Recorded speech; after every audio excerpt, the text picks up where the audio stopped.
नमः श्रीवर्धमानाय निर्धूत कलिलात्मने सालोकानां त्रिलोकानां यद्विद्यादर्पणाय ते यद्विद्यादर्पणाय ते सकल पाप मल प्रक्षालक श्री वर्धमान को करुणावन लोकालोक प्रकाशित करने जिनकी विद्या है दर्पण जिनकी विद्या है दर्पण।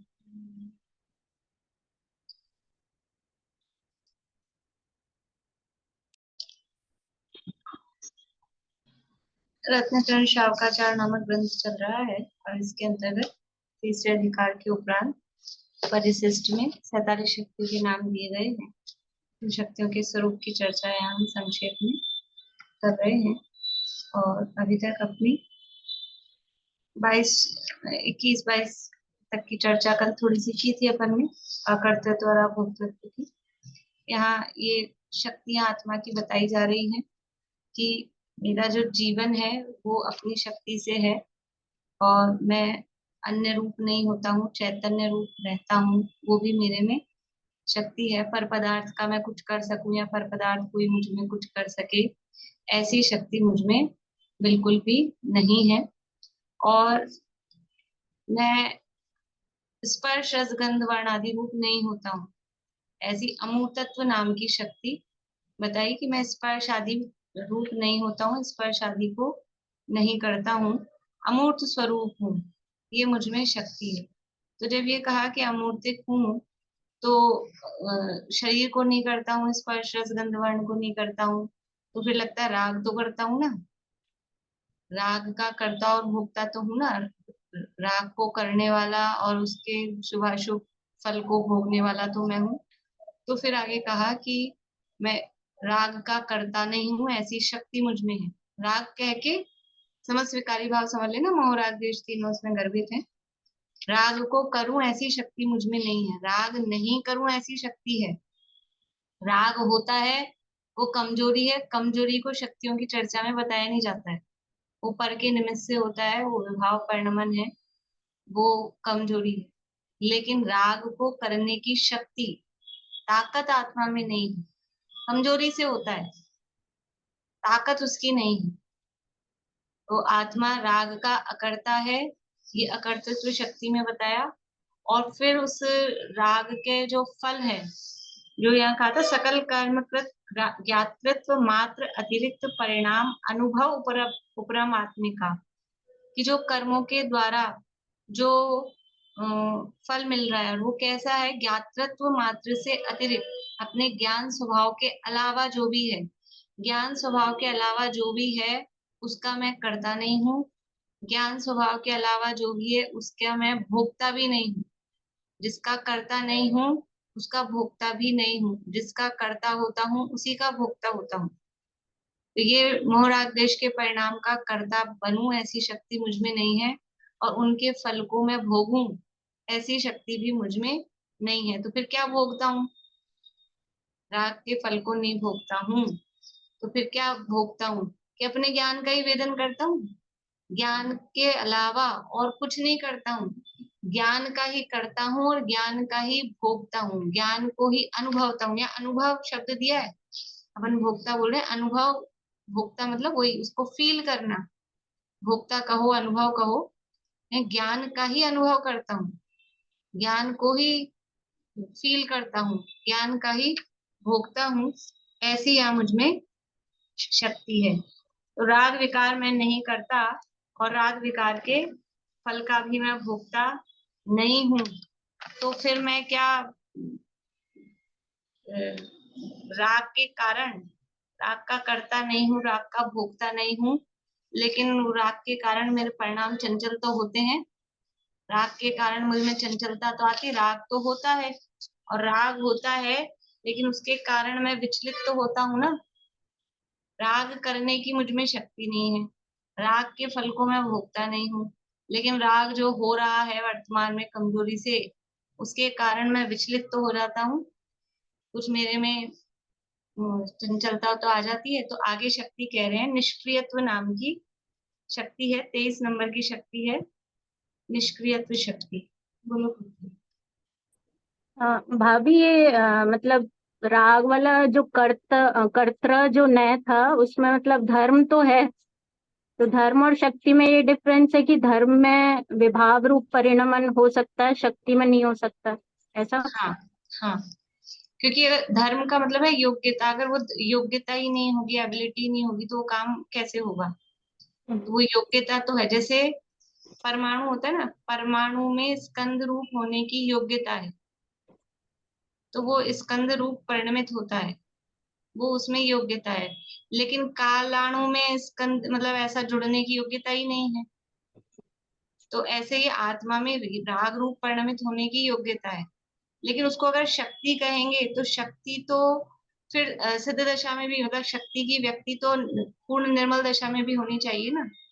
तो राग रूप परिणमित होने की शक्ति नहीं है, वो योग्यता है, वो ऐसा होता है, इसलिए उसमें योग्यता है, लेकिन उसको शक्ति नहीं कही जाएगी। जैसे शरीर में बुखार होने की योग्यता है, ठीक है, तो क्या इसको ऐसा कहें हम, शरीर में बुखार होने की शक्ति है, उसको शक्ति नहीं कहा जाएगा।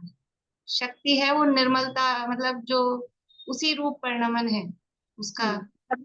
उसी को शक्ति कहा में जाए। मतलब स्वभाव आएगा और धर्म में हाँ जो योग्यता है वो सारी आ जाएगी। हाँ, वो भी आ जाएंगी, और अपनी स्वाभाविक भी धर्म हो सकते हैं, वैभाविक भी हो हाँ, सकते हैं, वो भी हो वो सकता है। दोनों आ जाएंगे।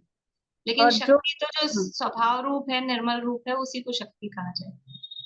और अकर्तृत्व में जैसे राग का तो नहीं हूँ करता, पर मोक्ष का हूँ, जो निर्मल जो दशाएं हैं उनका हूँ क्या मैं करता। निर्मल दशाओं का कर्ता तो कहा ना, इसका इसमें हम्म। अकर्तृत्व में राग के कर्ता बने का ही निषेध है, अपने निर्मल परिणाम के कर्ता बने का निषेध नहीं है। अपने निर्मल परिणाम के कर्ता बनने का निषेध नहीं है, अपनी जो निर्मल पर्याय है उनका कर्ता मैं हूँ, राग का कर्ता नहीं। ठीक। देखिए अब है ये 23वीं शक्ति है निष्क्रियत्व नाम की शक्ति।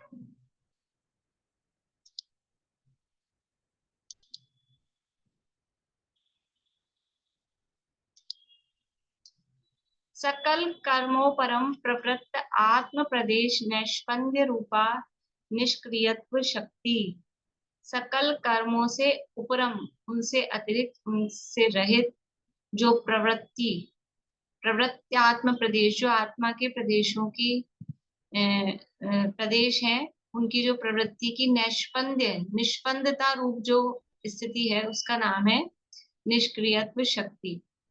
निष्क्रियत्व शक्ति समस्त कर्मों के उपरम, उपरम यानी उनका अभाव, उनसे रहित बना, अभाव से प्रवर्तित होने वाले आत्म प्रदेश की, आत्म प्रदेशों की निस्पंदता स्वरूप है। निष्क्रियत्व शक्ति क्या कह रही है कि आत्मा के प्रदेश निस्पंद, उनमें स्पंदन कंपन नहीं हो, ऐसी शक्ति आत्मा में है। और वो कैसा है कि समस्त कर्मों के अभाव स्वरूप ये निस्पंदता प्रकट होती है। तो निष्क्रिय शक्ति कह रही है कि आत्मा के प्रदेशों में कंपन न हो।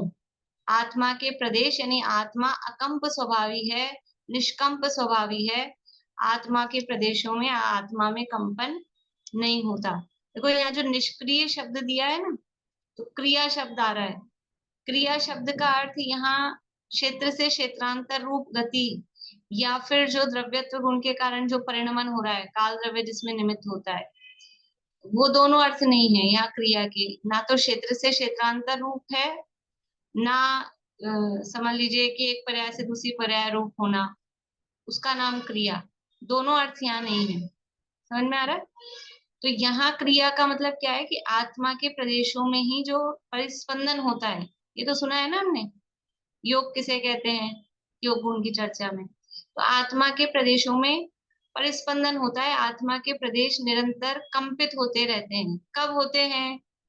कि संसार दशा में। कहाँ तक होता है ये कंपन? ये आत्मा के प्रदेशों में कंपन कहाँ तक होता है? बोलिए शीला भाभी। 13वें गुण स्थान तक। बहुत बढ़िया।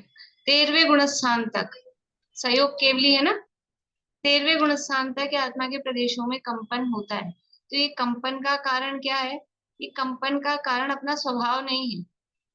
ये जो कंपन का कारण है ये कर्म के उदय, शरीर नाम कर्म के उदय से सहित हैं और जो सब है उसके कारण ये कंपन होता है। लेकिन शक्ति कैसी है? शक्ति ऐसी है कि कर्मों के अभाव स्वरूप और निष्कंप रूप रहे। जितनी भी शक्तियां हैं उन सब शक्तियों का निर्मल परिणमन सिद्ध भगवान में है। तो सिद्ध भगवान के जैसा परिणमन हो रहा है। एक्चुअल तो मेरी शक्ति, एक्चुअल तो मेरा रूप वैसा है। अब यहाँ क्या हो रहा है? यहाँ सब तो मामला गड़बड़ है, लेकिन वास्तविकता क्या है, एक्चुअल में अपना स्वरूप क्या है? तो सिद्धों से मिलान करना। इसलिए जब भी मिलान करने की बात आती है या ध्येय की बात आती है कि हमारे ध्येय कौन है, किनका ध्यान करें, तो सिद्ध भगवान का नाम उसमें आता है। तो सिद्ध भगवान है वो कैसे हैं? निष्कंप हैं। सिद्ध भगवान की आत्मा के प्रदेश उसमें कंपन परिस्पंदन नहीं होता। चौथे गुण स्थान से ही रुक जाता है। वो सिद्धों के समझ लीजिए एकदम निकट की दशा आ गई है, वहीं से वो रुक जाता है। आत्मा के प्रदेश निष्कंप रूप रहे ऐसी शक्ति आत्मा में है, ये यहाँ पर बता रहे हैं। और ये जो देखो पीछे जो बात की थी, अमूर्तत्व नहीं, अकर्तृत्व और अभोक्तृत्व शक्ति। अकर्तृत्व और अभोक्तृत्व शक्ति में कर्ता भोक्ता बने की बात से निषेध किया, यानी मोहराग देश परिणामों का कर्ता भोक्ता नहीं है। और मोहराग देश परिणाम कैसे हैं? मोहराग देश परिणाम है मलिन। तो उस मोहराग देश परिणाम का कर्ता नहीं है, उसके अभाव में अमल स्वभाव बताया। जो अकर्तृत्व और अभोक्तृत्व स्वभाव है वो अमलता को बता रहा है, मल से रहित होने को। और ये जो निष्क्रियत्व शक्ति है ये किसको बता रही है? ये अचलता को बता रही है। ध्रुव अचल अनुपम सिद्ध की। तो अचलता मतलब एक जगह से दूसरी जगह जाना, वो वाला चलायमान पना नहीं। यहाँ तो अपनी जगह रहकर ही जो आत्मा के प्रदेशों में चंचलता होती है, तो उस रूप से यहाँ पर अचलता बताई जा रही है। वहां अकर्तृत्व और अभोक्तृत्व शक्ति में मुख्य रूप से घातिया कर्मों के अभाव वाली बात थी। घातिया कर्मों के अभाव में वो कर्तापना भोक्तापना मिटता है, उसकी बात थी। और यहाँ जो अचलता बताई जा रही है, यहाँ पर अघातिया कर्मों के अभाव में ये जो अचलता आएगी आत्मा के प्रदेशों में, निष्कंपता, ये अकेले घातिया कर्मों के अभाव से नहीं आ रही है। ये अघातिया कर्मों का भी अभाव हो तो उससे ये निष्कंपता प्रकट होती है। तो आत्मा का स्वभाव कैसा है? आत्मा का स्वभाव तो अचल है। फिर अभी अभी यहाँ क्या हो रहा है? अभी जो हमारे आत्मा के प्रदेश चंचल होते हैं, तो अभी क्या चल रहा है कि अभी इस निष्क्रियत्व शक्ति का विकारी परिणमन चल रहा है, अभी विपरीत परिणमन चल रहा है। और जब इस शक्ति की पहचान होती है तो चौथे गुण स्थान में ही समस्त शक्तियों का निर्मल परिणमन, एक देश निर्मल परिणमन वो प्रारंभ हो जाता है और सिद्ध दशा में जाके वो पूर्णता को प्राप्त होता है। तो अभी जो हमारे आत्मा के प्रदेशों में चंचलता होती है, ऐसा होता है कि आत्मा के प्रदेश संसार दशा में निरंतर घूमते रहते हैं। कहाँ घूमते रहते हैं? निकल निकल के इधर उधर जाते रहते हैं। आत्मा के प्रदेश कहाँ घूमते हैं? कि ये अपने शरीर प्रमाण एरिया में ही रोटेट होते रहते हैं। जैसे ऐसे होता है ना, बीच में एक ये अपना समझ लीजिए कोई मैरी गो राउंड वगैरह होते हैं झूले इस तरह के, तो बीच में एक जगह, या पंखा समझ लो, बीच में एक जगह से तो वो तो फिक्स है, अपनी जगह ही घूमता है, और बाकी की जो उसकी पंखुड़ियां हैं वो उसके आधार पे घूमती रहती हैं। तो ऐसे ही आत्मा के 8 मध्य के 8 प्रदेश वो तो अपने स्थान पर ही रहते हैं, अपने स्थान पर ही वो रोटेट होते हैं, और बाकी के सारे प्रदेश इस तरह से वो शरीर में ही घूमते रहते हैं। ये है उनका कंपन, ये है उनकी सक्रियता। और ये निष्क्रियत्व शक्ति का जब लेकिन शक्ति कैसी है अपने में? शक्ति ऐसी है कि ये कंपन न हो, आत्मा के प्रदेश रोटेट न हो, शक्ति ऐसी है। इस निष्क्रिय शक्ति का पूर्ण निर्मल परिणमन सिद्ध दशा में होता है, लेकिन मैं निष्क्रिय रहूं, निष्कंप रहूं, किसी भी प्रकार का कंपन आत्मा के प्रदेशों में नहीं हो, ऐसी निष्क्रियत्व नाम की शक्ति मुझ में है। तो ये निष्क्रियत्व शक्ति और ये आत्मा के प्रदेश घूमते रहते हैं। तो फिर आत्मा के प्रदेश घूमते रहते हैं, तो फिर इधर से उधर कहीं ना मतलब कभी कम कभी ज्यादा हो जाते होंगे। घूमते घूमते एक आध कुछ घिस जाता होगा, खत्म हो जाता होगा, गुम जाता होगा, टूट जाता होगा, या फिर उनकी जगह ही बदल जाती होगी। जगह जगह बदल जाती है मतलब अगर अपन नंबरिंग डाल दें आत्मा के प्रदेशों पे, तो कोई ऐसा है बिल्कुल जैसे डब्बे में कुछ भर दो और फिर ऐसे ऐसे हिला दो तो कहीं का कहीं सब घूम जाते हैं। ऐसे घूमते हैं क्या? आत्मा के प्रदेश, उनकी संख्या, वो घूमते हैं अभी संसार दशा में, निष्क्रिय नहीं है। तो क्या उनका उनका प्लेस चेंज हो जाता है? प्लेस मींस जो नंबर है, जो जिस नंबर पे है वो नंबर, या फिर उनकी संख्या चेंज हो जाती है कि जितने प्रदेश हैं तो कुछ कम या कुछ ज्यादा, ऐसा कुछ हो जाता हो, या कुछ घूमते हैं तो बाहर निकल जाते हैं, कहीं से आ जाते हैं, ऐसा कुछ होता है क्या? ऐसी शंका होने पर अगली शक्ति यहाँ पर कह रहे हैं नियत प्रदेशत्व शक्ति। देखिए, आ संसार संहरण विस्तरण लक्षित किंचिदून चरम शरीर परिमाण अवस्थित लोकाकाश सम्मित आत्म अव्ययत्व लक्षणा नियत प्रदेशत्व शक्ति।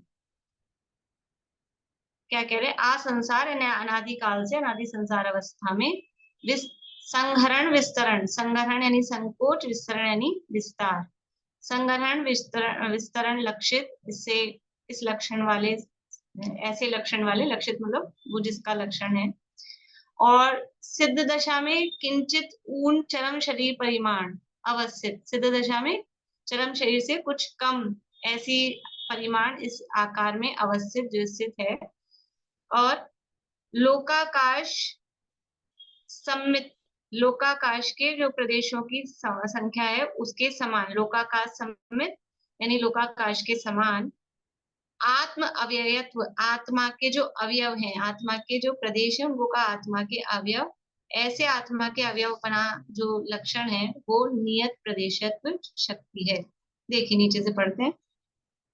अनादिकाल से संसार अवस्था में संकोच विस्तार से लक्षित और सिद्ध अवस्था में चरम शरीर से किंचित न्यून परिमाण तथा लोकाकाश के प्रदेशों की संख्या के समान असंख्यात प्रदेश वाला आत्मा का अवयव है।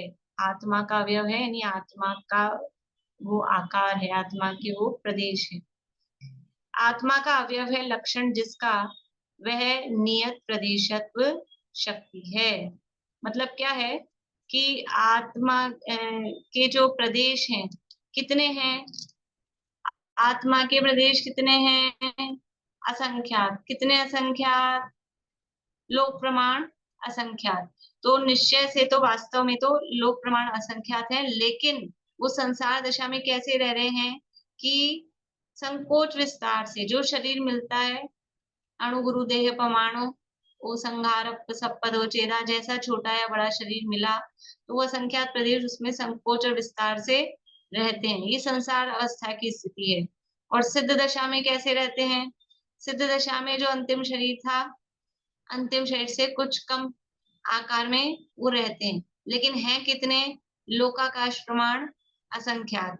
ये जो आत्मा के प्रदेश हैं ये हमेशा उतने ही रहते हैं। नियत प्रदेशत्व, आत्मा के जितने प्रदेश हैं वो प्रदेश उतने ही रहते हैं। भले ही छोटा शरीर मिले तो कम नहीं होते, भले ही बड़ा शरीर मिल जाए तो ज्यादा नहीं होते। सिद्ध दशा में जैसा शरीर था उस शरीर के अनुसार रहते हैं, लेकिन फिर भी प्रदेश कितने रहेंगे? तो कहा कि लोकाकाश सम्मित, लोकाकाश के समान असंख्यात प्रदेश ही रहेंगे। ये शक्ति है मुझ में कि मेरे एक भी प्रदेश कम नहीं होगा, निश्चित असंख्य प्रदेश रहें आत्मा के सर्वदा। कैसा भी शरीर मिले, कुछ भी हो जाए।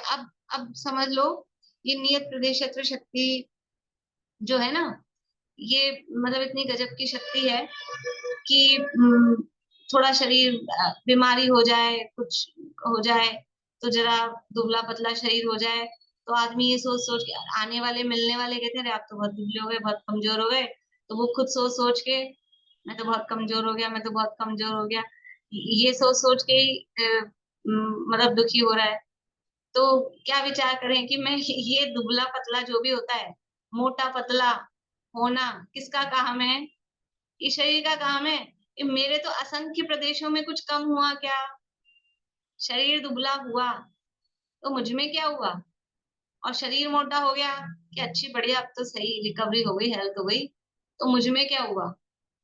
कि शरीर के दुबले मोटे पने से मुझ में कुछ नहीं होता, नियत प्रदेशत्व नाम की शक्ति है।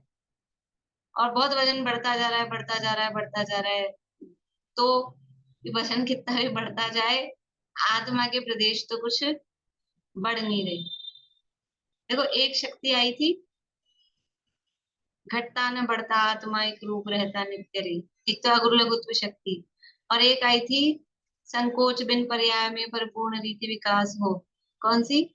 असंकुचित विकासत्व शक्ति। और यहाँ कह रहे हैं नियत प्रदेशत्व शक्ति। बात एक सी लग रही है? बात एक सी है क्या? बात एक सी नहीं है।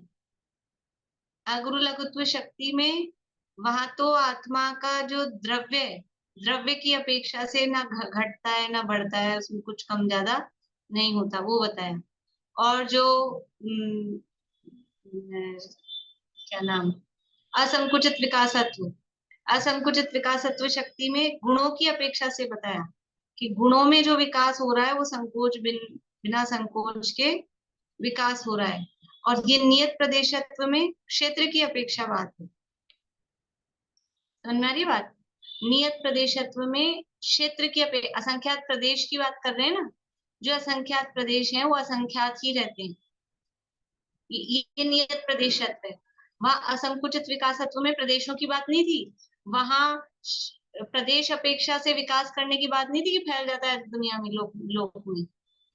वहां जो फैलना भी कहा है तो वो केवल ज्ञान अपेक्षा से। वहां असंकुचित विकासत्व शक्ति में ज्ञान यानी गुणों की अपेक्षा से विकास, गुणों का परिपूर्ण विकास होता है, वो कहा। और यहाँ नियत प्रदेशत्व शक्ति में क्षेत्र की अपेक्षा भी विकास होकर मतलब विकास की बात ही नहीं, नियत प्रदेशत्व है कि जितने आत्मा के प्रदेश हैं वो निश्चित रूप से उतने ही रहते हैं, ना कम होते हैं ना ज्यादा होते हैं। जैसा संसार दशा में शरीर है तो उस शरीर रूप में रहते हैं, संकोच विस्तार शक्ति। अब देखो, संकोच विस्तार की शक्ति बोल रहे हैं, योग्यता बोलो, वो है, लेकिन शक्ति क्या है?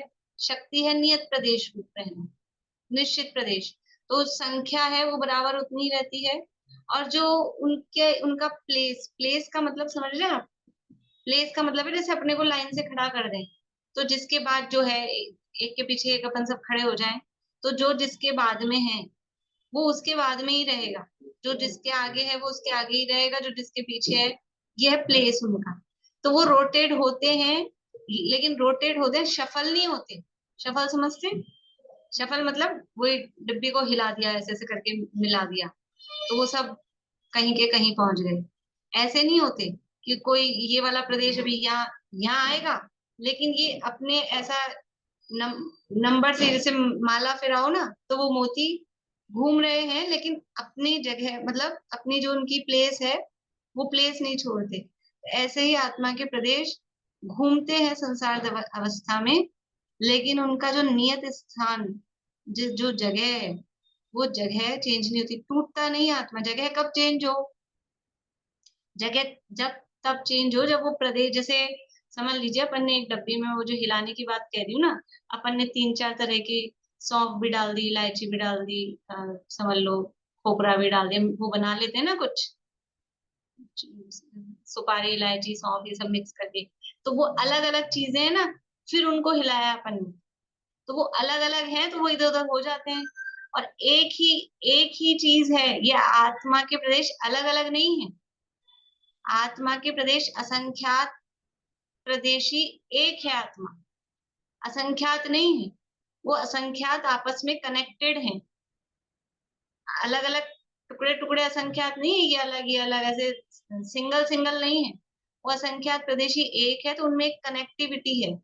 वो कनेक्टिविटी है, उसके कारण से उनका जो प्लेस है वो रोटेट होने पर भी उनका प्लेस चेंज नहीं होता। जैसे पंखे में जो उसकी लीफ है, जो पंखुड़ी है, वो घूमता भी है तो भी वो पंखुड़ी आप नंबर डाल दो ना, कई जैसे 1 2 3 नंबर डाल दिए, तो जो जिसके बाद है वो उसके बाद ही घूमेगा।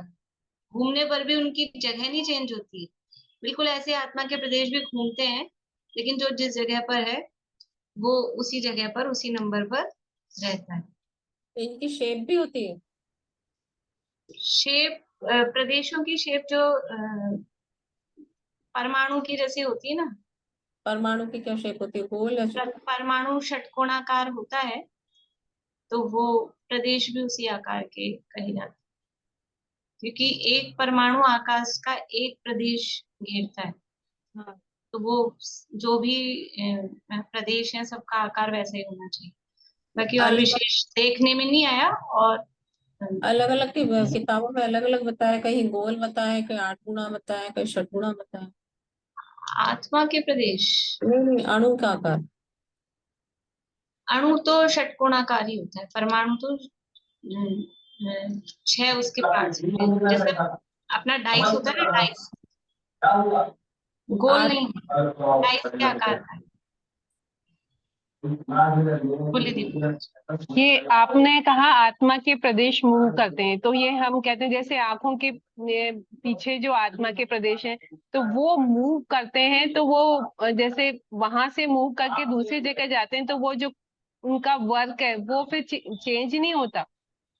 देखो आंखों से आपका प्रश्न ये है कि आंखों यहाँ पे प्रदेश है, अभी वो देखने का काम कर रहे हैं, है ना, तब ये घूम जाएंगे, तो वो देखने का काम, वो पैरों में पहुंच गए तो वो पैरों से देखने का काम करेंगे, कि फिर यहाँ पे जो आत्मा के प्रदेश आ जाएंगे वो देख पाएंगे कि नहीं देख पाएंगे? ये है ना आपका प्रश्न। आवाज बंद हो गई आपकी। वो वर्क चेंज हो गया ना, क्योंकि मूव तो हो रहे हैं, प्रदेश मूव हो रहे हैं, तो फिर वो वर्क का क्या मतलब, कैसे होता है? वर्क देखो, वर्क ऐसा है कि आत्मा के सर्व प्रदेशों में जो जो देखने का काम है ना, वो आंख नहीं करती है। ये तो द्रव्येंद्रिय जड़ पुद्गल है। देखने का काम हो रहा है शिवोपशम से, भावेंद्रिय से। और जो शिवोपशम है वो केवल इतने से प्रदेशों में नहीं है, वो सर्व आत्मा के प्रदेशों में शिवोपशम एक सा है। आत्मा के असंख्यात प्रदेशों में पूरा शिवोपशम है, लेकिन अकेले शिवोपशम होने से भी काम नहीं चलता है। उसके लिए ये द्रव्येंद्रिय निवृत्ति उपकरण ये सब चाहिए, बाहरी निमित्त भी चाहिए ना। तो आत्मा के सब प्रदेशों में शिवोपशम है, देखने रूप, है ना, वर्ण आदि को देखने रूप, ये शिवोपशम है। लेकिन अब जो आत्मा के प्रदेश इस जगह आते हैं, तो इस जगह आते हैं तो उनको और भी सारे निमित्त मिलते हैं। तो वो सारे जब निमित्त मिलते हैं तो वो देखने का काम होता है। उसमें भी आंखें खुली होनी चाहिए, मतलब बाहरी सारे कारण जब मिलते हैं तो वो देखने का काम होता है। और फिर जो रोटेट होके इधर उधर चल जाते हैं, तो क्योंकि अब बाहरी उपकरण उनके लिए नहीं है, तो वहां से अब यहाँ से हम देख नहीं पाते हैं।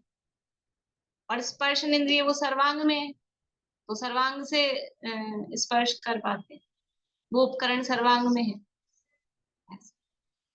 ठीक है, इस तरह से ये नियत प्रदेशत्व शक्ति ये कह रही है कि आत्मा के जितने प्रदेश हैं वो उतने ही रहते हैं। पहले तो कहा था निष्क्रिय हैं, निष्क्रिय रूप रहने की शक्ति है, पर निष्क्रिय रूप रहकर भी वो जो उनकी संख्या है वो उतनी ही रहती है, उनका स्थान है वो वही रहता है। ये नियत प्रदेशत्व शक्ति में कहा है। अब जब ये कहा कि आत्मा अपने शरीर में ही व्याप्त होकर रहता है, ये ऐसे लगा ना, जो छोटा बड़ा शरीर मिल गया, छोटे शरीर में ही व्याप्त होके रहता है। तो आत्मा क्या शरीर में व्याप्ता है? आत्मा शरीर में व्याप्ता है? ऐसे शिष्य को समझ लो भ्रम हो गया, तो उसके भ्रम के निवारण के लिए अगली शक्ति कह रहे हैं स्वधर्म व्यापकत्व शक्ति। सर्व शरीर एक स्वरूपात्मिका स्वधर्म व्यापकत्व शक्ति। सब शरीरों में एक रूप रहने वाली स्वधर्म व्यापकत्व शक्ति है। कैसा है आत्मा? ये आत्मा के प्रदेश असंख्यात देश हैं, छोटे बड़े शरीर रूप रहते हैं, तो वो शरीर में नहीं व्याप के रहता है। आत्मा अपने अनंत गुण धर्म उनमें व्यापता है। आत्मा कहाँ है? शरीर में आत्मा नहीं है। व्यापना मतलब कहाँ मिलेगा आत्मा? किसमें फैल पसर के रहता है? देखो, बच्चा होता है वो कहाँ फैलता है? कोई और हो ना, दूसरी लेडीज, तो उसमें व्याप्त होके नहीं रहता है। और अपनी माँ मिल जाए उसी गोदी में फैल जाएगा। अब अपन समझ लो, दूसरे के घर में बैठे हैं तो फैल पसर के रहते हैं, सलीके से रहते हैं, पैर वैर समेट के। और अपने घर में फैलते हैं। तो आत्मा कहाँ फैलता है? ये शरीर है पराया घर, इसमें आत्मा फैलता नहीं, इसमें व्यापता नहीं, इसमें आत्मा नहीं। आत्मा कहाँ व्याप रहा है? कहाँ पाया जाएगा आत्मा?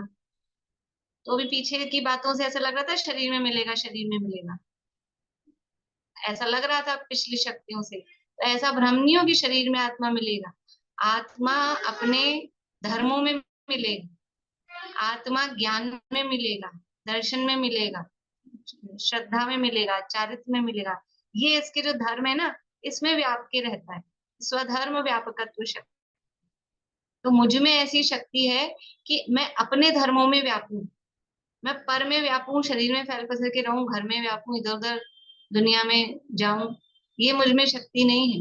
मुझ में अपने गुण धर्म में ही मैं रहूं, ऐसी शक्ति मुझ में है। वो कह रहे हैं स्वधर्म व्यापकत्व शक्ति। तो सब शरीरों में एक रूप रहने वाली, सब शरीरों में एक रूप रहने वाली मतलब कि अनादिकाल से आज तक अनंत शरीरों में रहा। अनादिकाल से आज तक कितने शरीर मिले? 1 2 3 4 10 15, अनंत भाव धारण कर लिए। अनंत भव यूं ही खोए पर का बोझाड़ होए। तो अनंत भाव धारण कर लिए तो अनंत शरीर मिले। उन अनंत शरीरों में व्याप्त नहीं हुआ, कैसा रहा? एक रूप, सर्व शरीर एक स्वरूपात्मिका। सब शरीरों में रहता हुआ भी मैं एक स्वरूप, जो अपने गुण पर्याय गुण धर्म स्वरूप था, उस एक शरीर एक स्वभाव रूप रहा, अपने ज्ञान आनंद ज्ञान दर्शन सुख आदि स्वभाव रूप रहा। ऐसी मुझ में ये शक्ति है स्वधर्म व्यापकत्व। बोलिए विनीता ने। दीदी एक तो मैं ये कह रही थी, वो आपका बात से स्पष्ट हो गया। स्व शरीर मतलब सब शरीरों का मतलब एक जीव की सब पर्यायों से मतलब है ना, एक जीव की, क्योंकि उस भूतकाल के भविष्य काल की सभी पर्यायों में स्व अपने धर्म में व्यापक करके रहा। मतलब इससे मुझे पहले लग रहा था सब शरीरों से मतलब क्या है। दूसरी जो घूमने की बात थी ना पहले नियत प्रदेश में, वो समझ नहीं आ रहा। ऊपर नीचे घूमता है, गोल गोल ऐसे घूमता है, वो बात समझ नहीं आ रही थी। अब भाई ये बीच के 8 रुचक प्रदेश हाँ। ऐसे वो रहते हैं। अब ये शरीर घनाकार रूप से, तो वो घनाकार रूप से ही गोलाकार समझो, वो ऊपर नीचे सब ऐसा ही रोटेशन होगा ना। जैसे भी ये 8 प्रदेश यहाँ लगे हुए रहकर ही इसके साथ साथ वो घूमते, तो ये अपनी जगह पे घूमते रहते हैं और इसके साथ जुड़े हुए ही वो घूमते हैं। तो गोलाकार समझ लो, घनाकार रूप में जैसे भी आत्मा के प्रदेश हैं वो तो हमारा शरीर तो आजू बाजू इधर उधर कटा पिटा है, तो इसलिए लगता है ये कैसा होगा। वो जैसे भी है समझ लीजिए, थोड़ी बारीक चीज है, पर वो घूमते होंगे इस भी कटा पिटा सा लगता है ना शरीर। तो यहाँ जो शब्द दिया, ये शब्द सर्व शरीरों में एक रूप रहने वाली, सब शरीरों में एक रूप रहने वाली मतलब कि अनादिकाल से आज तक जितने भी शरीर प्राप्त हुए, उनमें ये व्याप्त नहीं हुआ, उनमें एक रूप रहा। अगर शरीरों में व्याप्त हो जाता तो वो शरीर तो नष्ट हो गए, तो थोड़ा थोड़ा थोड़ा थोड़ा व्याप्त होके अब तक तो खलास खत्म हो जाना चाहिए था। थोड़ा थोड़ा उनमें व्याप्त हुआ, वो खत्म हो गए। लेकिन सब शरीरों में भी एक रूप में रहा, सब शरीरों में रहा, लेकिन मैं अपना जो एक स्वरूप था, क्यों मैं एक रूप क्यों रहा? क्योंकि मैं अपने धर्मों में व्याप्त रहता हूँ, मैं अपने गुण पर्यायों में व्याप्त रहता हूँ। शरीर में व्याप्त होने पर भी शरीर रूप नहीं हुआ, अपने ज्ञान दर्शन सुख रूप ही रहा। जीव हम यानी अनादिकाल से शरीर के साथ रह रहा है, तो थोड़ा भी शरीर का कुछ गुण धर्म इसमें आ गया हो कि ये शरीर में चला गया और शरीर में चेतना आ गई हो कि आत्मा में जड़ता आ गई हो, ऐसा नहीं होता है, अपने धर्मों में ही व्याप्त कर रहता है। ऐसे सर्व शरीरों में एक रूप रहने वाली ये स्वधर्म व्यापकत्व शक्ति है। अब ये जो जिसमें व्याप रहा है ना, तो किस में व्यापने की बात है? देखो शरीर में नहीं व्यापता, ये तो कहा ही है साफ साफ। अभी आगे बढ़े तो पीछे जो बात आ गई, राग में व्यापता है क्या? अपने धर्मों में व्यापता है तो यहाँ वो कर्तृ धर्म नहीं लगाना, क्योंकि शक्तियों की बात चल रही है। ये ध्यान रखना है, शक्तियों की बात चल रही है तो शक्तियों में निर्मल परिणमन को लिया जाता है। विकारी परिणमन वो शक्ति नहीं है। जो भी विभाव रूप विकार रूप परिणमन हो रहा है वो कमजोरी है, वो कमजोरी है। कमजोरी को कौन बताता है अपने मुंह से? जो कोई अपनी अच्छी बात हो, ताकत हो, वो तो आदमी बताता है। कमजोरी को कौन बताता है ये मेरी कमजोरी है? तो कमजोरी की बात नहीं है। तो राग में व्यापना, राग में व्याप्त होकर रहना, ये आत्मा की शक्ति नहीं है। और इतना ही नहीं, जो अल्प विकसित पर्याय है ना, अल्प विकसित पर्याय, ये मति ज्ञान शुद्ध ज्ञान, ये सब भी क्या है? अल्प विकसित पर्याय हैं। इसमें भी वास्तव में आत्मा व्याप्त कर रहे ऐसी शक्ति नहीं है। आत्मा तो पूर्ण जो अपनी केवल ज्ञान स्वभाव है, सर्वदर्शित्व सर्वज्ञत्व रूप जो स्वभाव है, उस स्वभाव में व्याप्त कर रहता है, उसमें तन्मय रहता है। ऐसी ये स्वधर्म व्यापकत्व नाम की शक्ति है। इस प्रकार से ये आत्मा की अजब गजब की शक्तियां हैं। अब जो अगली शक्ति है वो बहुत नाम बड़ा भारी है, लेकिन शक्ति का स्वरूप बहुत सरल है। साधारण असाधारण, साधारण असाधारण, धर्मत्व शक्ति। ये अब इस शक्ति की चर्चा कल ही कर ले। भाभी। हाँ बोलो। हाँ भाभी, ये जो एक बताते हैं परमाणु, जो बताते हैं जैसे साइंस में वो इलेक्ट्रॉन बाहर मूव करते हैं और न्यूट्रॉन प्रोटॉन होता है अंदर, तो वो किसी रूप में कनेक्टेड है क्या अपने दर्शन से? नहीं, क्योंकि वो जो बताते हैं ना वो तो स्कंदी ही है एक्चुअल में। वो तो स्कंदी होगा, परमाणु से छोटा तो कुछ हो ही नहीं सकता। हाँ, वो तो उस परमाणु में भी इलेक्ट्रॉन प्रोटॉन और ये सब बता रहे हैं, इट मीन्स उसके भी बड़ा पार्ट ही कर है। रहे हैं, तो बड़ा ही है। तो ऐसा कुछ स्वरूप अपने तो नहीं है, मतलब ना परमाणु में भी ऐसा स्वरूप नहीं है, और वो तो फिर स्कंद ही है, तो स्कंद में जो होगा, जो सब मिल मिला के बनी है। चलिए अभी इतना ही करते हैं, कल इस 26वीं और 27वीं 28वीं शक्ति की चर्चा कल करेंगे। अभी